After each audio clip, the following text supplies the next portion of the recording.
Hai teman-teman, ada apa nih? Oh, mau dengar cerita tentang sistem paralel? Oke deh kalau gitu, let's go! Sebelumnya, tahukah kalian apa itu sistem paralel? Dan bedanya apa sih dengan sistem distribusi? Berbeda dengan sistem distribusi yang hanya menggunakan satu prosesor secara bergantian, sistem paralel adalah sistem di mana resource atau prosesor digunakan secara bersamaan. Komputasi paralel adalah teknik komputasi yang merupakan bagian dari sistem paralel, di mana digunakannya beberapa komputer untuk menyelesaikan suatu permasalahan komputasi. Lalu, bagaimana karakteristik dan arsitektur dari komputer paralel ya?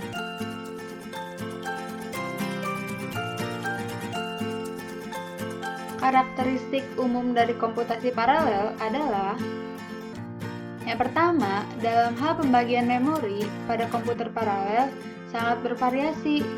Namun, umumnya semua prosesor memiliki kemampuan untuk mengakses semua memori sebagai ruang alamat global.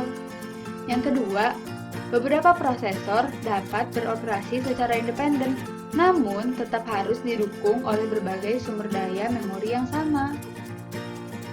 Yang ketiga, yaitu karakteristik yang terletak pada perubahan lokasi memori yang dipengaruhi oleh satu prosesor yang terlihat oleh prosesor lainnya.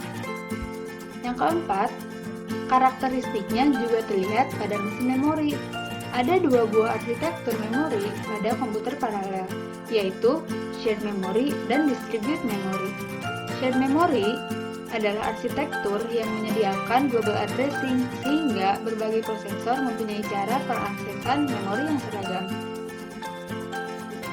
Berdasarkan frekuensi akses, ada dua jenis shared memory, yaitu Uniform Memory Access atau UMA, di mana setiap prosesor memiliki hak pengaksesan yang seragam dengan prosesor lain, dan Non-Uniform Memory Access atau NUMA, di mana tidak semua prosesor memiliki hak yang sama dalam mengakses memori. Sedangkan distributed memory adalah arsitektur yang memiliki karakteristik di mana setiap prosesor memiliki memorinya masing-masing, sehingga eksekusi instruksi dapat berjalan secara independen antara satu prosesor dan prosesor yang lain.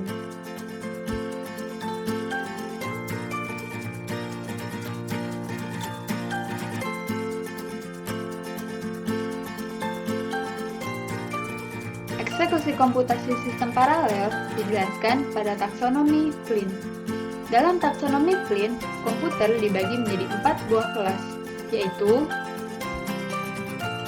yang pertama ada Single Instruction Single Data Stream atau SISD, yaitu sebuah komputer yang tidak memiliki cara untuk melakukan paralelisasi terhadap instruksi atau data.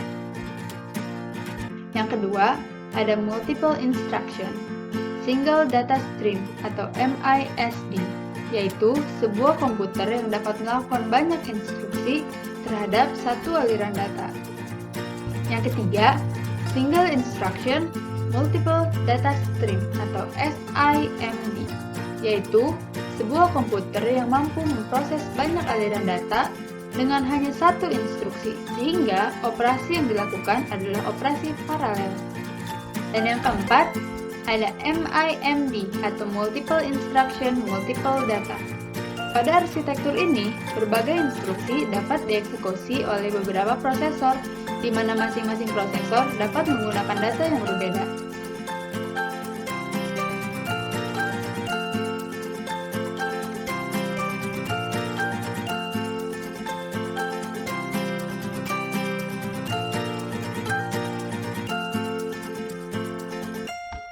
Seperti komputer lain, arsitektur untuk komputasi paralel mendasar kepada arsitektur von Neumann. Arsitektur von Neumann ini merupakan awal dari stored program komputer.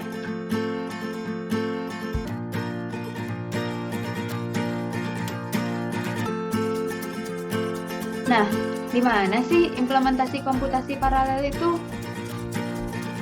Salah satu contoh penggunaan Sistem paralel adalah dalam dunia perfilman. Pernah dengar gak sih istilah rendering film? Untuk apa sih rendering film itu? Nah, rendering film itu memberikan kemudahan untuk memodelkan suatu benda dalam alam 3 dimensi virtual di dalam komputer. Dengan rendering film, kita bisa mengubah-ubah sudut pandang, menentukan pencahayaan, bahkan menyusun gerakan benda dalam alam 3 dimensi. Dalam proses rendering ini, digunakan unit komputasi paralel distributed memory multi-komputer. Hal ini dikarenakan komputer yang digunakan untuk membuat rendering filmnya adalah cluster komputer. Cluster komputer adalah proses menghubungkan beberapa komputer agar dapat bekerja bersama-sama dengan sebuah jaringan sebagai media penghubungnya.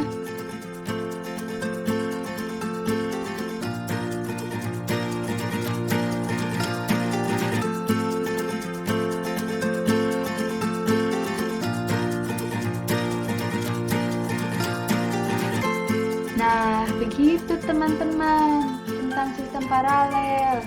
Sudah jelas kan? Kalau gitu, aku pergi dulu ya. Lain kali kita bercerita-cerita lagi, oke? Dadah!